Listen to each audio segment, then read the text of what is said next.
अब देखो बच्चों, आज जो मैं आपके लिए टॉपिक स्टार्ट कर रहा हूँ और ये टॉपिक है क्या, नाइट्रोबेंजीन C6H5NO2। ओके, तो फिर स्टार्ट करते हैं। और सबसे फर्स्ट यहाँ पर मैंने लिया है प्रिपरेशन मेथड्स। ओके, उनमें से जो फर्स्ट मेथड है ये है from nitration of benzene, benzene का नाइट्रीकरण। ये सबसे इंपॉर्टेंट मेथड है नाइट्रोबेंजीन की प्रिपरेशन। जब हमने एरोमेटिक कंपाउंड डिस्कस किया था वहां पर बेंजीन की इलेक्ट्रोफिलिक सब्स्टिट्यूशन रिएक्शंस ली थी। वहां पर एक रिएक्शन आती है नाइट्रेशन ऑफ बेंजीन। वो रिएक्शन यहां पर नाइट्रोबेंजीन की प्रिपरेशन के लिए यूज्ड होती है। ओके, तो यहां देखिए कि ये है बेंजीन। जब इसका नाइट्रेशन कॉन्सेंट्रेट HNO3 और कॉन्सेंट्रेट H2SO4 इनकी प्रेजेंस में 330 केल्विन में कराते हैं तो मोनो सब्स्टिट्यूटेड नाइट्रोबेंजीन बनता है। ओके, टेम्परेचर की रेंज बढ़ा दें या फिर हम यहां देख रहे हैं नाइट्रिक एसिड और H2SO4 इनका कॉन्सेंट्रेशन बढ़ा दें तो बेंजीन का और भी आगे सब्स्टिट्यूशन, मतलब बेंजीन में और भी ज्यादा नाइट्रेशन हो जाता है। 1,3 dinitrobenzene 373 kelvin means 100 degree centigrade पर बनता है। और अगर हम फ्यूमिंग कंडीशन में लें HNO3 और H2SO4 जो कि मोर कंसंट्रेटेड है तो उस समय हमें मिलता है 1,3,5 ट्राइनाइट्रोबेंजीन। यहाँ पर हम मेनली जो केमिकल प्रॉपर्टीज हैं उनसे रिलेटेड रिएक्शंस हैं वो हम केवल किसको डिस्कस करेंगे, मेनली नाइट्रोबेंजीन। यहाँ पर इसलिए मैंने ये रिएक्शंस और बता दी कि इन कंडीशंस में जो प्रोडक्ट्स हैं नाइट्रोबेंजीन के, जो प्रोडक्ट आप देख रहे हैं वो डाई सब्स्टिट्यूटेड, ट्राई सब्स्टिट्यूटेड ये भी बन जाते हैं। ओके, तो यहाँ तक नोट करें। अब देखो नेक्स्ट मेथड में आते हैं जहाँ की नाइट्रोबेंजीन की प्रिपरेशन होती है। और आपको ध्यान हो काफी रिएक्शंस आ चुकी हैं जहां पर नाइट्रोबेंजीन बनता है, जैसे कि आप देखोगे किससे, बेंजीन डाइएजोनियम क्लोराइड से भी प्रिपेयर कर सकते हैं, इसके अलावा क्लोरोबेंजीन से।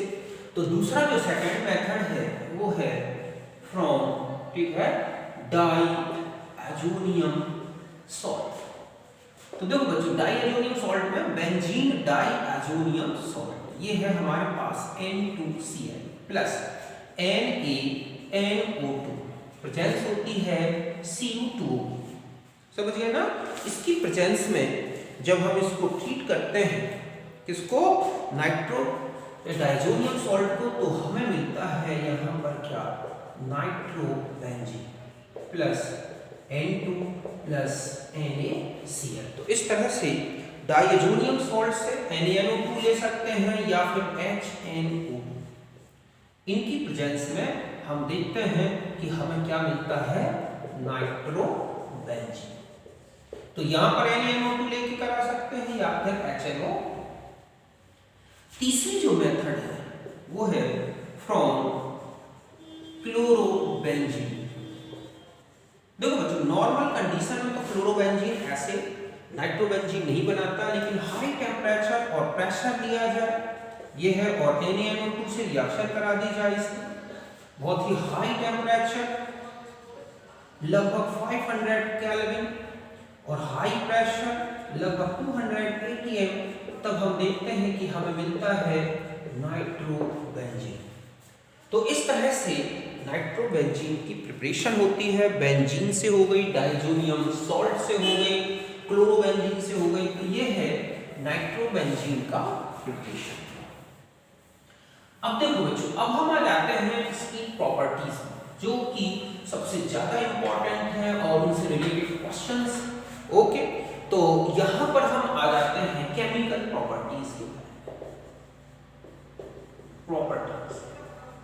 देखो फिजिकली तो ये लिक्विड है और इसकी जो स्मेल होती है वो बटर एलिमेंट्स की तरह होती है। बिटर एलिमेंट्स मतलब है कि कड़वे बादाम जैसी। लैब में देखोगे नाइट्रोबेंजीन मिल जाता है, वहां पर आप इसको स्मेल लेके देख सकते हैं। केमिकल प्रॉपर्टीज में हम यहाँ पर सबसे फर्स्ट जो केमिकल प्रॉपर्टी है वो है रिडक्शन।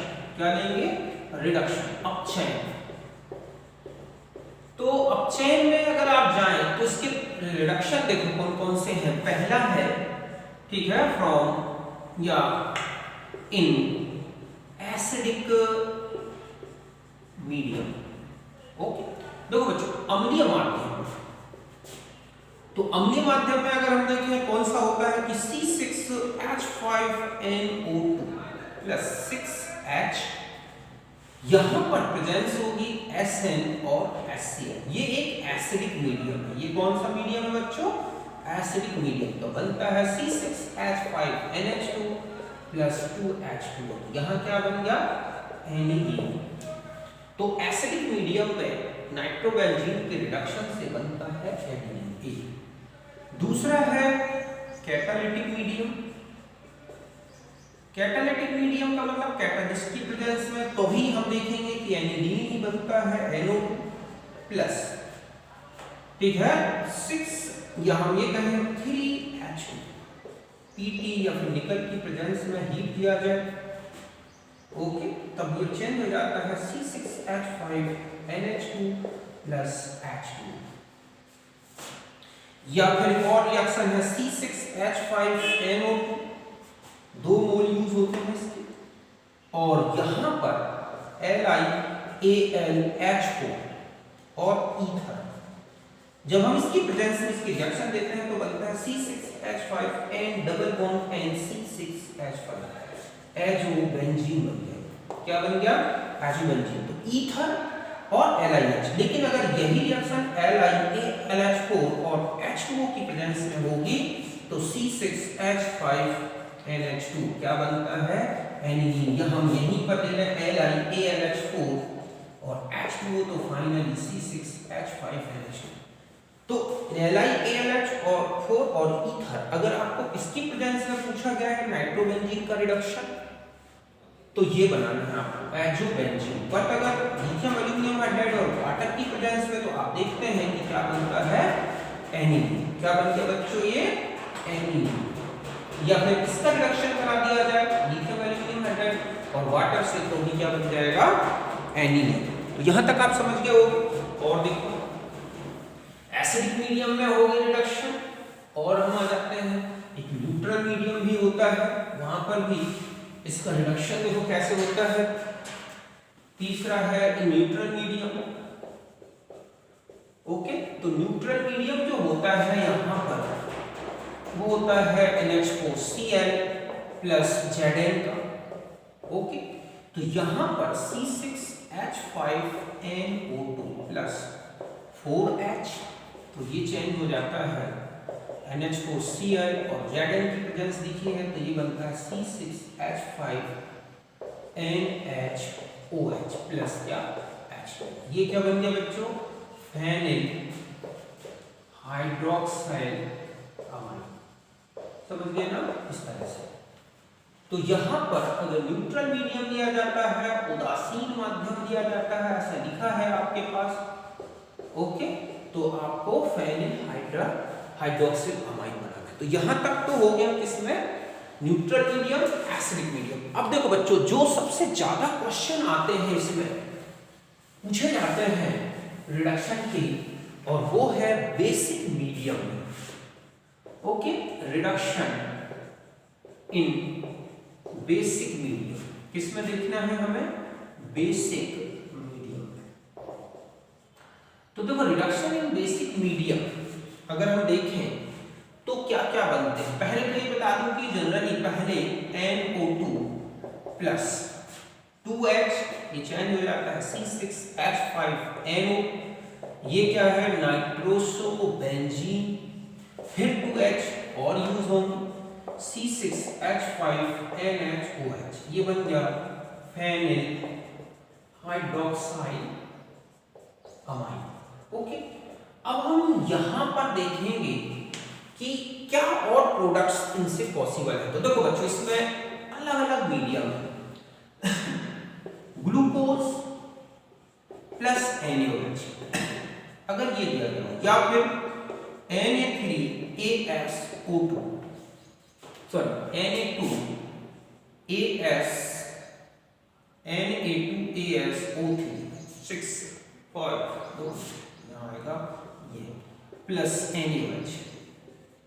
ओके, तो यहां पर ग्लूकोज प्लस NaOH दे रखा हो या इसकी प्रेजेंस में, तो ध्यान रखें क्या बनता है C6H5NO C6H5NHOH।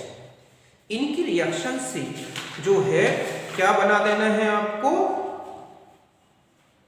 अब यहां पर ध्यान रखना है कि ये H2O रिमूव कर दो। ओके, यहां पर आपको लिखा है ग्लूकोज प्लस NaOH, या फिर जो मैंने आपको बताया Na3ASO3 प्लस NaOH।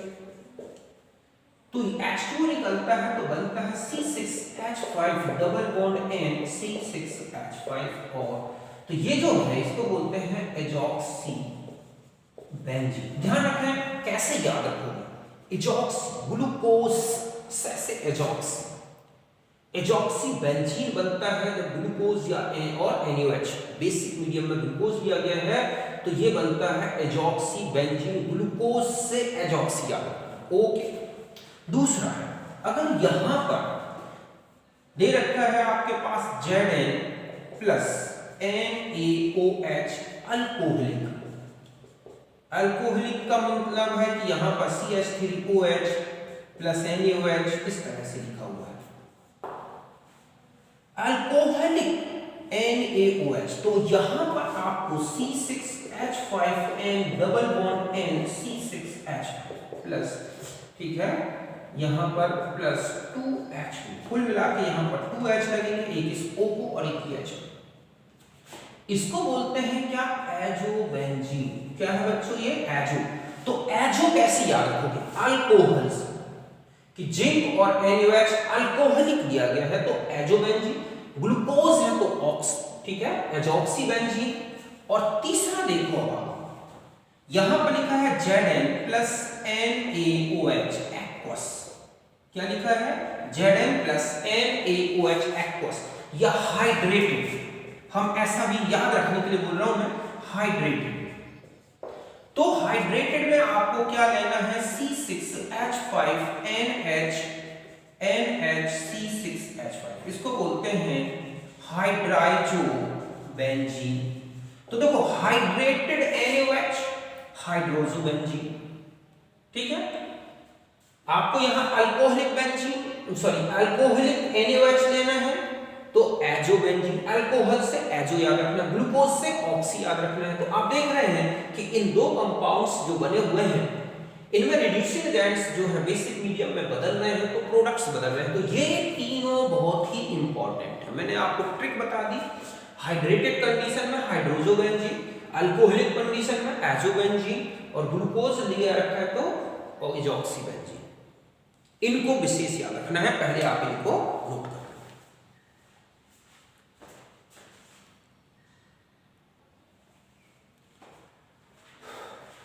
अब देखो बच्चों, ये जो मैंने तीनों आपको जो नाइट्रोबेंजीन के रिड्यूस्ड प्रोडक्ट्स बताए हैं कौन कौन से, ये है हाइड्रोजोबेंजीन, एजोबेंजीन और एजॉक्सीबेंजीन। इनका एक दूसरे में इंटर कन्वर्जन होता है कैसे, ये है हाइड्रोजोबेंजीन NaIO3, इसकी प्रेजेंस में लें तो ये चेंज हो जाता है एजोबेंजीन में। एजोबेंजीन का फिर से एक्वस और जिंक, एक्वस NaOH और जिंक से रिडक्शन करा दें तो ये बन जाएगा हाइड्रोजोबेंजीन। मतलब इस तरफ ऑक्सीडेशन है तो इस तरफ रिडक्शन। जस्ट यहां आ जाए, जब हम इसको जो एजोबेंजीन है ये पर एस्टिक एसिड, ये क्या है बच्चों, पर एस्टिक एसिड, इसकी प्रेजेंस में जब ऑक्सीडेशन कराते हैं तो हमारे पास एजॉक्सीबेंजीन बन जाता है। और जब आयरन की प्रेजेंस में इसका रिडक्शन कराते हैं आयरन और H2O से तो बन जाता है एजोबेंजीन। ओके, यहां तक बात समझ गए। अब चाहे ये कोई भी प्रोडक्ट हो, चाहे हाइड्रोजोबेंजीन हो, चाहे एजोबेंजीन हो, चाहे एजॉक्सोबेंजीन हो, इनमें से किसी का भी रिडक्शन किससे करा दिया जाए, एसिडिक मीडियम में SN और HCl से, तो ये फाइनली किस में चेंज हो जाते हैं, एनिलीन में।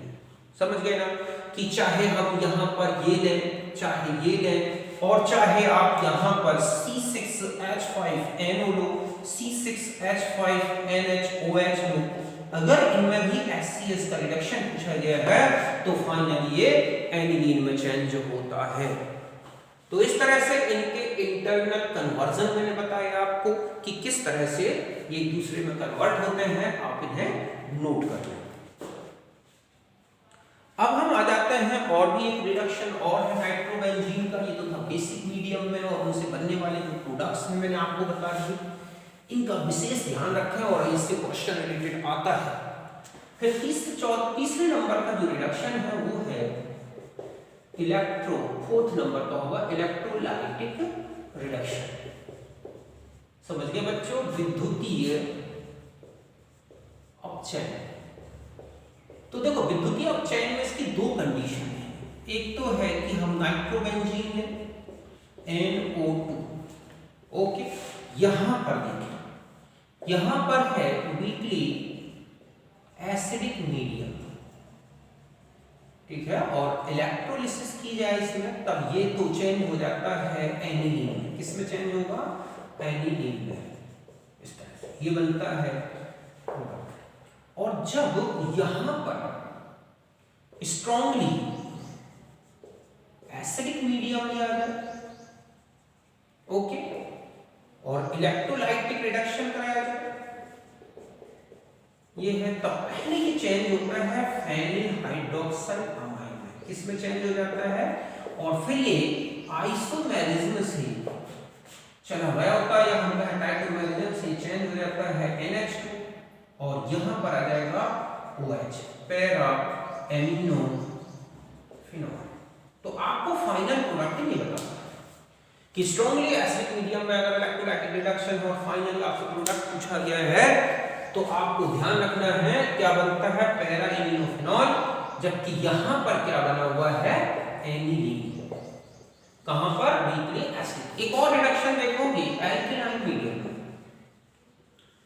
ओके, जब ये एल्केलाइन मीडियम में आता है तो इसमें बनता है पहले तो C6H5NH,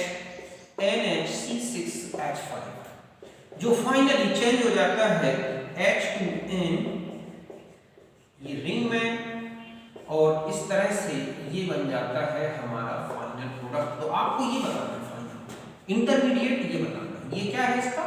इंटरमीडिएट। ये क्या है? बेंजीडाइन। समझ गए ना? तो इस तरह से ये किसमें चेंज हो जाता है? बेंजीडाइन में। जब एल्किलाइन मीडियम लिया गया हो, वीकली एसिडिक मीडियम में एनिलीन, स्ट्रॉन्गली एसिडिक मीडियम में पैरा एमिनोफिनॉल। इस तरह से इसके ये जो है प्रोडक्ट पॉसिबल होते हैं, ओके। एक रिडक्शन और बता दूं मैं नाइट्रोबेंजीन का, तो ये तो थे इलेक्ट्रोलाइटिक रिडक्शन।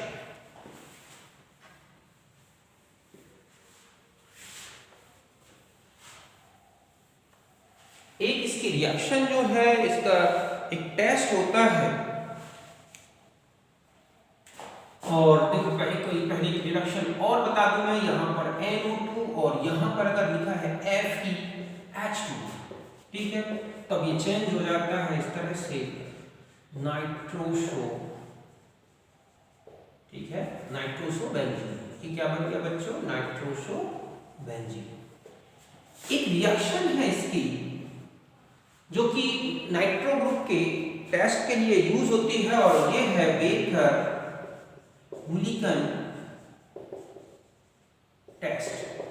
देखो बच्चों, इसमें क्या होता है कि ये है हमारे पास NO2, ओके, हम इसका रिडक्शन न्यूट्रल मीडियम में कराते हैं NH4Cl और Zn, तब हम जानते हैं कि हमारे पास जो प्रोडक्ट बनता है वो क्या बन जाता है? NHOH।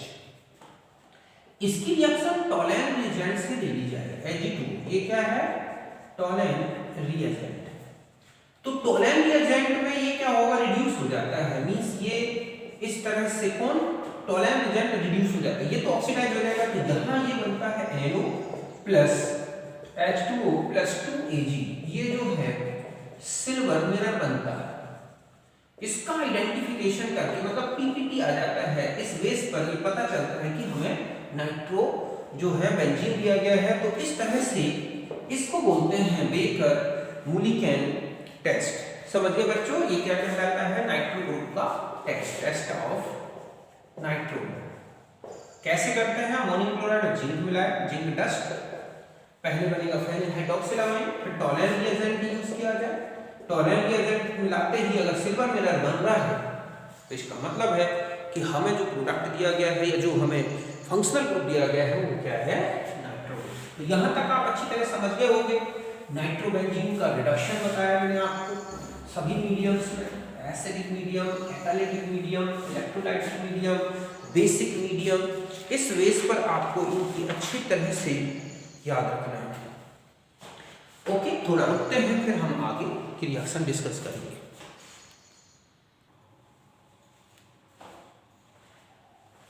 अब देखो बच्चों, एक डाइनाइट्रोबेंजीन का सिलेक्टिव रिडक्शन, ये बहुत ही इंपॉर्टेंट है, काफी क्वेश्चंस आप देखोगे इससे रिलेटेड मिलेंगे। यह है हमारे पास 1,3 डाइनाइट्रोबेंजीन। जब इसका reduction NH4 whole twice S या फिर यहां पर हम ले सकते हैं NH4HS, समझ गए ना, इनकी प्रेजेंस में होता है, तो इन दोनों नाइट्रो ग्रुप में से किसी एक नाइट्रो ग्रुप का रिडक्शन पहले होता है। इसमें कुल मिला के ये 3 यूज होंगे, तो देखो कैसे रिड्यूस होगा। तो हम ये देखें कि एक NO2 हम छोड़ देते हैं और एक को हम किस में चेंज कर देंगे, NH2। तो कुल मिला के आप देख रहे हैं कि 2 ऑक्सीजन रिमूव हुए और 2 हाइड्रोजन ऐड हुए। तो कुल मिला के यहाँ पर 6H की जरूरत है। कितनी H की जरूरत है, 6। ये 6H कैसे आते हैं, आप देख रहे हैं ये 6 हमारे पास अमोनियम ग्रुप है, इनमें से हम 6 अमोनिया बाहर कर दें तो हमारे पास 6H बच जाएंगे। यही 6H इस NO2 को रिड्यूस करेंगे, प्लस आप देख रहे हैं 2H2 प्लस और क्या बचा आप देखोगे 3 सल्फर। अगर यही रिडक्शन और आगे बढ़ाया जाए, एक्सिस में ले लिया जाए, तो ये फाइनली किस तक जा सकता है, NH2 NH2। ध्यान रखें जब इसको लिमिट में लेके जब रिड्यूस किया जाता है तो केवल एक नाइट्रो ग्रुप का रिडक्शन होता है। इसकी प्रेजेंस में भी करा दें, यहां पर 3 ले लें हम तो 6 हो गए हमारे पास। तो यहां पर भी सेम यही रिएक्शन लिखी होगी, NO2 NH प्लस। अब यहां पर आप देखो कितने अमोनिया बचेंगे, 3NH3 plus 3S plus 2H। इसका भी इसी तरह से और आगे NH4HS ले लिया जाए तो ये इस तरह से फाइनली NH2 NH2 में चेंज हो सकता है। तो ये एक सिलेक्टिव रिडक्शन। अब सिलेक्टिव रिडक्शन का क्या यूज है, देखो अब हमें मान लो सिर्फ फिनोलिक ग्रुप लाना है तो Na NO2 और HCl से रिएक्शन करा दें। हम जानते हैं कि इसमें एनिलीन ग्रुप है तो NO2 में तो कोई फर्क नहीं पड़ेगा, ये डाइजोनियम सॉल्ट में चेंज हो जाएगा। अब चाहे आप तो इसको चाहे किसी भी कंपाउंड में H2O से रिएक्शन करा दोगे, आपके पास NO2 और यहाँ OH आ जाएगा। यहाँ पर आप CuX से रिएक्शन करा दें HX की प्रेजेंस में तो यहाँ नाइट्रो ग्रुप और यहाँ X आ जाएगा। यहाँ पर आप क्या रिएक्शन ले लें, methyl alcohol sorry ethyl alcohol या फिर H3PO2 प्लस H2O, तो भी आप देखेंगे कि यहाँ पर आपका NO2 रहेगा और H आ जाएगा। यहाँ पर आप KCN की रिएक्शन करा दें तो यहाँ NO2 और यहाँ क्या आ जाएगा CN। फिर आप इसे हाइड्रोलाइज कर दें तो आप देखोगे क्या बन सकता है, नाइट्रोबेंजोइक एसिड।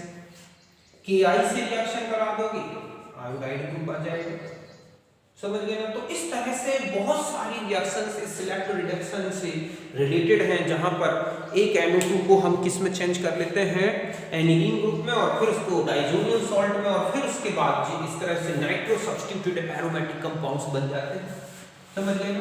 तो ये काफी इंपॉर्टेंट रिएक्शन है, सिलेक्टिव रिडक्शन ऑफ नाइट्रोबेंजीन। अब देखो बच्चों एक रिएक्शन और लेते हैं नाइट्रोबेंजीन की, और वो है इलेक्ट्रोफिलिक सब्स्टिट्यूशन। क्या लेंगे हम, इलेक्ट्रोफिलिक सब्स्टिट्यूशन। आप जानते हैं कि बेंजीन में जो नाइट्रो ग्रुप जुड़ा हुआ है, ओके, अगर आप इसमें देखें कि ये है तो इसका जो इफेक्ट है वो कैसा है, आप देखो यहां पर O- और यहां पॉजिटिव चार्ज, जस्ट ऐसा ही ये कहां पर आएगा, यहां पर आ जाएगा पॉजिटिव चार्ज। तो 2 बार ऑर्थो में पॉजिटिव चार्ज आ रहा है, एक बार आप देख रहे हैं कि पैरा में पॉजिटिव चार्ज आ रहा है।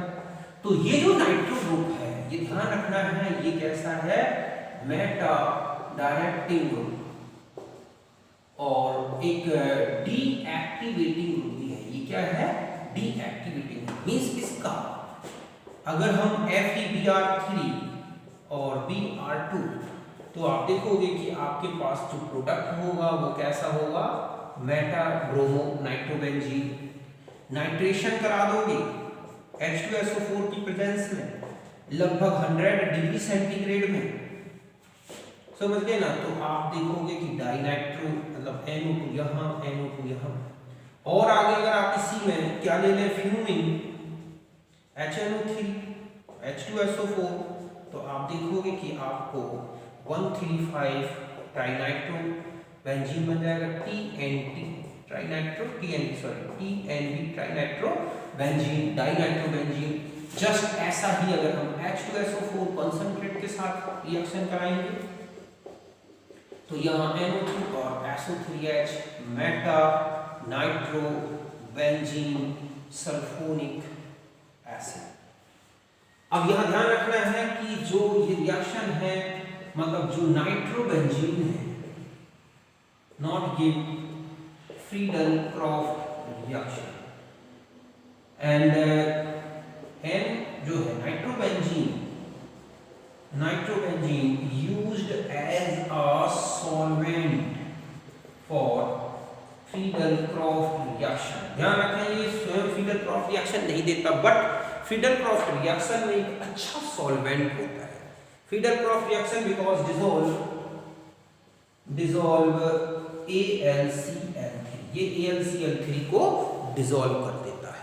तो यहाँ पर AlCl3 को डिसॉल्व करने के लिए नाइट्रोबेंजीन का यूज फ्रीडल-क्रॉफ्ट रिएक्शन में होता है। बेंजीन रिंग में जो नाइट्रोबेंजीन है उसके रिंग में कोई इलेक्ट्रोफिलिक सब्स्टिट्यूशन नहीं होता। कौन सी कंडीशन में, फ्रीडल-क्रॉफ्ट रिएक्शन।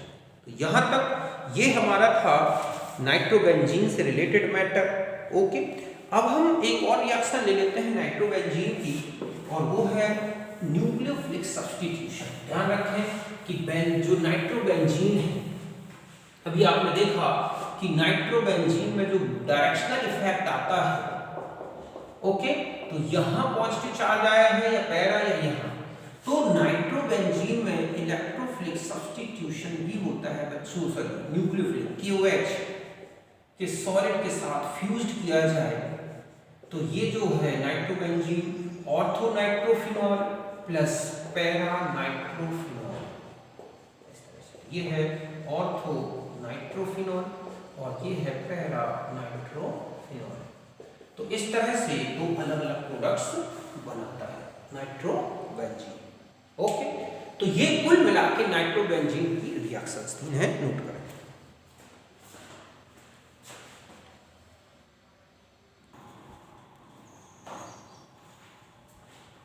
अब देखो बच्चों, अब हम जो लास्ट मेंबर है नाइट्रोजन कंटेनिंग कंपाउंड्स में, और वो है यूरिया।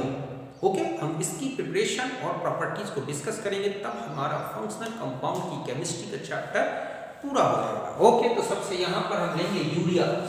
जो फॉर्मूला है वो है NH2CO NH2।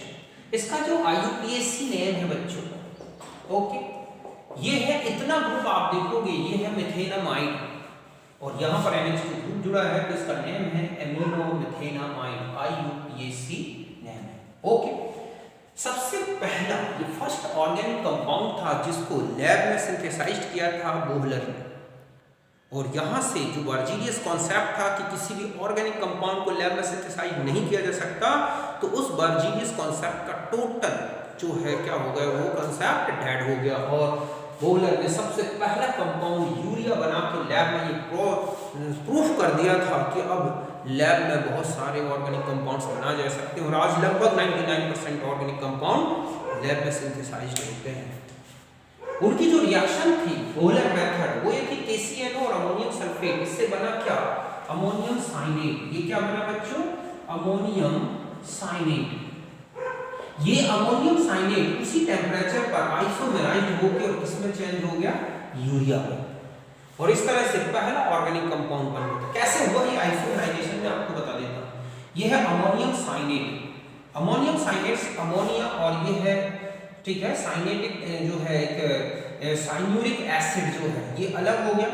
फिर इसमें इसी अमोनिया का एक न्यूक्लियोफिलिक एडिशन हुआ। समझ गए ना बच्चों? देखो यहाँ पर ये NH3CO ये बॉन्ड यहाँ शिफ्ट हुआ और ये एक न्यूक्लियोफिलिक एडिशन हो गया अमोनिया का। इसका प्रोटॉन जो है वो यहाँ से एक प्रोटॉन ट्रांसफर हुआ, ये बॉन्ड इधर आ गया इधर, और इस तरह से ये आइसोमेराइज्ड होके ये जो कंपाउंड था वो किसमें चेंज हो गया? यूरिया में। तो ये इसका आइसोमेराइजेशन हुआ। यहाँ तक समझ गए? तो ये तो बोहलर मेथड थी जो कि लैब में सबसे पहले ऑर्गेनिक कंपाउंड की सिंथेसिस में यूज हुई। अब देखो यूरिया का कॉमर्शियल प्रोडक्शन जो कि हम जानते हैं कि सबसे ज्यादा यूज होने वाला एक फर्टिलाइजर है यूरिया। तो इसका जो कॉमर्शियल प्रोडक्शन है वो देखते हैं। तो जो इसकी कॉमर्शियल, समझ गए बच्चों, कॉमर्शियल प्रोडक्शन जो होता है वो ऐसे होता है CO2 plus ammonia. Haber process से अमोनिया बनाई जाती है, कैल्शियम कार्बोनेट के डिकम्पोजिशन से CO2 बनती है। इन दोनों के रिएक्शन से एक कंपाउंड बनता है NH2COONH4। इसको बोलते हैं अमोनियम कार्बामेट। इसको और हीट कर दिया जाए तो यहाँ से एक H2O का रिमूवल होगा और H2CONH2 ये क्या बन गया हमारा? यूरिया। तो इस तरह से कॉमर्शियल प्रोडक्शन CO2 और अमोनिया इन दोनों गैस की रिएक्शन से होता है अमोनिया का यूरिया का प्रोडक्शन। ये कॉमर्शियल है। अदर मेथड्स में देखें हम, आप देखें ओके, जो अदर मेथड्स हैं जैसे कि सी फॉस्जीन, ये है Cl plus H NH2 H NH2 यहाँ से ये रिमूव हो गया, O double bond C NH2 plus 2HCl, इस तरह से। तो यूरिया का प्रोडक्शन इससे भी होता है। डाईएथाइल कार्बामेट, इससे डाईएथाइल फॉस्फेट, ये जो है डाईएथाइल कार्बोनेट, इस पर भी अमोनिया की रिएक्शन हो जाए। समझ गए ना? एथाइल अल्कोहल और फॉस्फेट की रिएक्शन से बनता है, मींस इसमें हम जब एथाइल अल्कोहल की रिएक्शन कराते हैं तो ये बनता है, यहाँ से ये रिमूव हो जाए तो O डबल बॉन्ड NH2 यहाँ पर भी ये क्या हुआ? यूरिया का प्रोडक्शन होगा प्लस C2H5OH। तो ये मेथड है। एक और भी होती हैं, देखो कैल्शियम साइनामाइड और जो है तो उससे भी हम और भी देखते हैं और कौन कौन सी मेथड है जिनसे कि यूरिया बनती है, और वो है कैल्शियम कार्बाइड से C2 प्लस N2, तो एक कंपाउंड बनता है CaCN2। ठीक है, ये बन गया CaCN2 प्लस ये है, फिर इसके ये जो है H2SO4 की रिएक्शन होती है तो बनता है H2NCN। नाइट्रोलिन के नाम से भी जाना जाता है। ये क्या है? नाइट्रोलिन या कैल्शियम साइनामाइड। और फिर इसमें H2O की रिएक्शन एसिडिक मीडियम से तो H2NC डबल बॉन्ड ONH2, ये बन जाता है क्या? यूरिया। तो इस तरह से यूरिया का कैल्शियम कार्बाइड से भी नाइट्रोलिन, इसका डायरेक्ट यूज हो जाता है बच्चों फर्टिलाइजर के फॉर्म में। क्यों? क्योंकि ये वाटर और जो नाइट्रो एजोबैक्टर और भी अदर जो बैक्टीरिया होते हैं उनकी प्रेजेंस में इस तरह से ये यूरिया में बदल जाता है।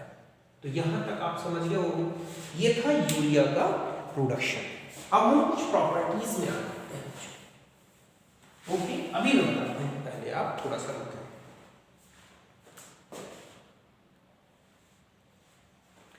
अब देखो बच्चों कुछ और प्रॉपर्टीज में अब हम आ जाते हैं यूरिया की प्रॉपर्टीज। तो फिजिकल प्रॉपर्टी में तो आपने देखा होगा यूरिया कलरलेस, क्रिस्टलाइन सॉलिड है, वाटर सॉल्युबल होता है।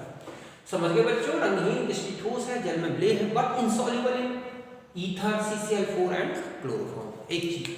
दूसरा होता है बेसिक नेचर। तो आप देखोगे कि urea is the mono acidic base, it is due to resonance.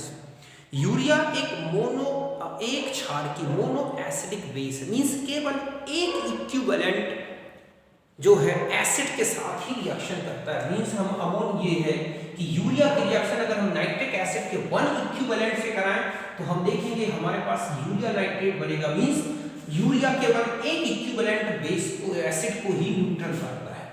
Just oxalic acid के साथ देखें तो आप देख रहे हैं कि 2 प्रोटॉन ऑक्सैलिक एसिड के 2 मोल यूरिया को न्यूट्रल कर रहे हैं, यूरिया ऑक्सीडेट, यूरिया नाइट्रेट। तो यहां पर आप देख रहे हैं कि यूरिया एक क्या है बच्चों, मोनो एसिडिक बेस। इसका रीजन है रेजोनेंस। एक्चुअली क्या होता है कि अगर आप यूरिया का स्ट्रक्चर देखें कि ये है ओके, कि ये है NH2, तो ये एक NH2 यहां आ गया, तो ये इसका स्ट्रक्चर बना। एक ही लोन पेयर आप देखोगे यहां पर बचेगा और यहां प्लस, ये इसका दूसरा रेजोनेटिंग स्ट्रक्चर अगर देखें हम तो ऐसे होगा इक्विवेलेंट स्ट्रक्चर ये। तो आप देख रहे हैं कि यहां पर या यहां पर, ठीक है, due to resonance only one lone pair, समझ गए बच्चों, प्रेजेंट फॉर, ठीक है, न्यूट्रलाइजेशन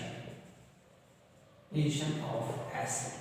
समझ गए कि यहां पर रेजोनेंस होता है जिसके कारण ये लोन पेयर क्या होता है, एक लोन पेयर तो यूज हो जाता है रेजोनेंस में। ऐसे में कोई लोन पेयर इसमें एक केवल एक NH2 का ही लोन पेयर यहां पर यही बेसिक नेचर शो करेगा।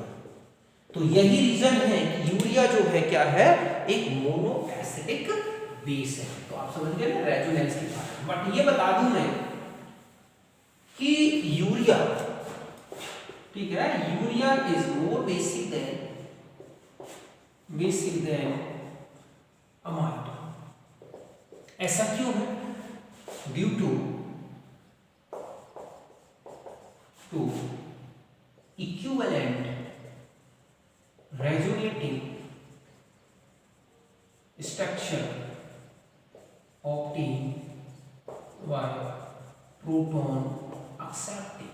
देखो बच्चों, यूरिया में क्या होता है कि अगर आप यहाँ प्रोटॉन एक्सेप्टिंग के बाद अगर हम इसका स्ट्रक्चर देखें कि यहाँ पर एक H प्लस ऐड हो गया तो H3N, या हम ये कहें कि यहाँ पर H3N पॉजिटिव चार्ज C और ये क्या हो गया NH2, या फिर दूसरा क्या बन जाएगा H3, यहाँ पर ऐसा भी ले सकते हैं H2N C double bond NH3। तो इस तरह से ये केवल एक ही लोन पेयर यूज करता है और इस तरह से 2 इक्विवेलेंट स्ट्रक्चर बनते हैं। और यही कारण है कि जो यूरिया है वो अमाइड से कहीं ज्यादा, जबकि अमाइड में चले जाओ आप, अगर ये प्रोटॉन एक्सेप्ट करेगा तो केवल एक ही स्ट्रक्चर हो सकता है इसका। तो इस तरह से 2 इक्विवेलेंट स्ट्रक्चर होने के कारण ये प्रोटॉन का अच्छा एक्सेप्टर होता है, बट प्रोटॉन एक ही लेता है। तो इस तरह से urea more basic than amide. तो यहां तक बात समझ के हो गई इसे।